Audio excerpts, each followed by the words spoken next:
back, everyone. Mike here. The leaves are finally starting to turn, which is a good thing because I really enjoy that. But the bad news is it's supposed to rain all weekend. It's actually starting to sprinkle right now, but I just checked the radar. It looks like it's going to do this for a little bit. Then we'll have about an hour break, and then it's going to rain on and off throughout the night. Tomorrow, Sunday, just kind of scattered showers. So if we do get that break, I'm going to head out in the woods and I'll haul some firewood poles in. I've got a bunch of stuff out there, 8-10 foot long. You know, normally I'll cut it up out there, kind of keep the mess out there, but I figure I'll just take the RK37 and the tractor, get as many loads out as I can here before it rains. That way it'll give me something to do over the weekend there in between the rain showers. Also, Melissa told me today there's a real big maple tree down back there. Melissa and the dogs are always hiking around these woods, and that is my best intel for fallen trees and dead trees and things like that for firewood. She always tells me where they're at. So I'm gonna go check out that big maple as well. She said it's out there in that area where I was working not too long ago. I took a couple big oaks down and I was using the RK24 out there in one of those videos. But I just started a trail heading down to the new house and the brick house, and she said it's straight ahead, only a couple hundred yards down there. So we'll check that out as well. So hopefully this doesn't pick up at all and it quits raining, and I'll at least get something done here this evening. And we'll see you in a bit.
Oh boy, firewood production may take a little hit. When I was pushing that tree over, I doubt you saw it on this little camera, but out there about 7,500 yards, I saw a deer, and it was one of those deals where as soon as I saw it, I could see its rack.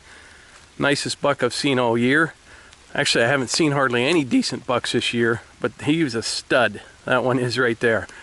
So I think tomorrow, maybe doing a little bit of archery hunting. I'm not some trophy hunter or anything, but I got a pretty nice buck last year, and I was just going to kind of wait until rifle season, you know, and go out with daughter Eva and see how we could do there. But that was a pretty nice buck I just saw, real nice.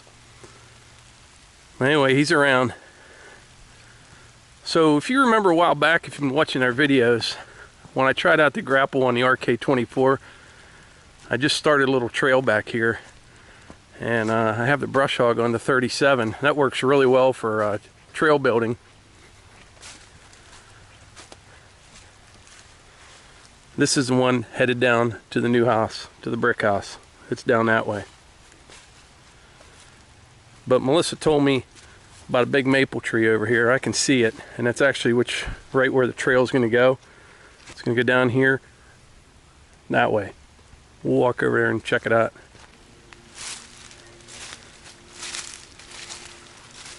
We don't have many ash trees on the property, but in this little area right here, there were a bunch of them. They're all dead. That's why it's kind of opened up here.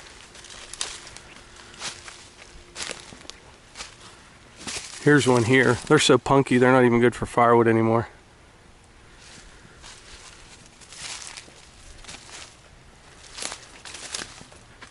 Well, there's a big maple.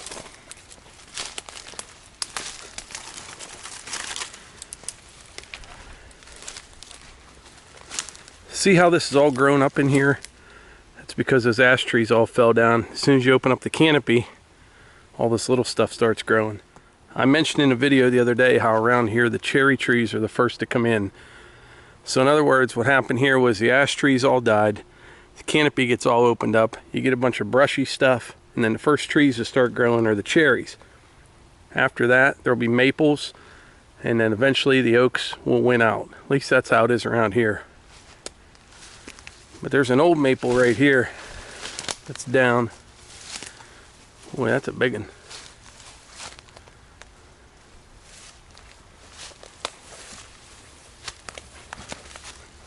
Right here, can you see that? I don't know if you can tell on camera, there's a deer bed right there. That might even been that buck. I think it was. Because I saw him right up in here. I think he was laying right here.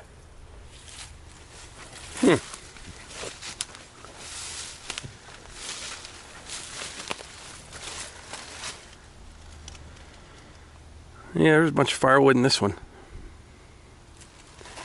There's a whole bunch of deer down there. 1, 2, 3. There's 5 or 6. Boy, I should be hunting. Anyway, I'm going to head back to the tractor and get a few logs out before it rains again. If I had like one weekend where it was nice and dry, I could get a lot of trail made with the 37, the grapple and the brush hog on it. This section right here is pretty easy. As I come down through here, you know, I don't want to take any of the trees down that don't need to come down. Just kind of weave in and out of them. We'll go over that way to where that big maple was we just saw. Anyway, it's starting to rain again. I'm gonna get some logs out. I get distracted out here. It's just so pretty. You just find yourself stopping and looking around.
These ones here are kind of punky, but there is some good wood in the center. I'll just kind of split the sides off of it. Better than letting them rot out there in the woods. I'm gonna head down to the pond. I got some cherry down there. I'll start hauling some of it up.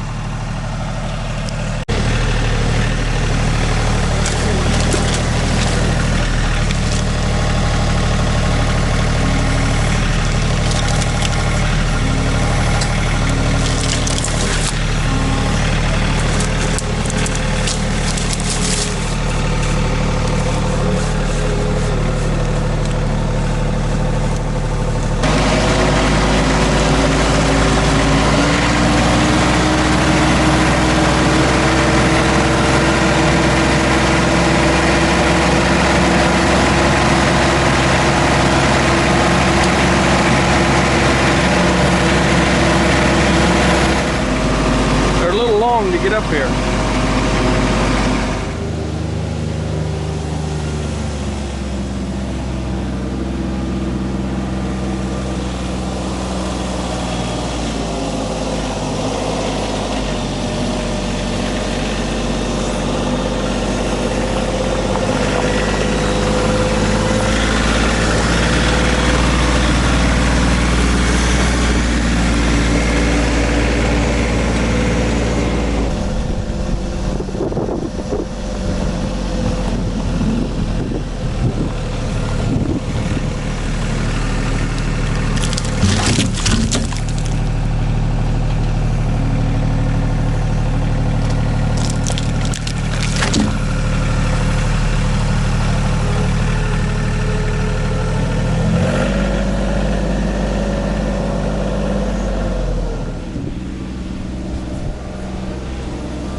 I think I'll save some of this cherry and not cut it into firewood. You can't really see what I can feel right here.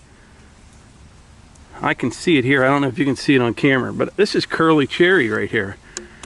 I don't know what it'd look like till you opened it up, but you can feel it and you can see it.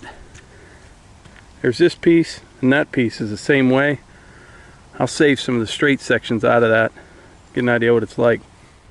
Something that I've been wanting to mention about this grapple that I really like, actually I like the whole grapple, I love it. But the way this bottom is set up right here, if you noticed earlier, whenever I was getting that first load of red oak out, I had to move that 12-footer out of the way.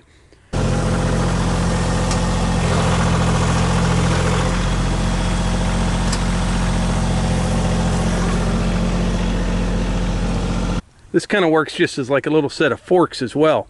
Because when you go into a pile of logs like that, and you just want to move one or two out, you can just lift them up with this without even having to close this. Because if you close this, it's obviously going to grab the rest of the pile, and you may not want to do that.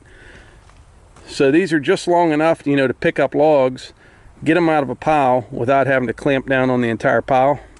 Works really well. But this thing, it's phenomenal. This with this tractor is a fantastic combination for out in the woods. Well, I got a little bit of wood out. I can work this up over the weekend if weather permitting. I don't have to go out in the woods because I know it's going to be wet. Well, I'm going to park the tractor and put some things away, and then I have to go back down to the pond. I have a big problem down there.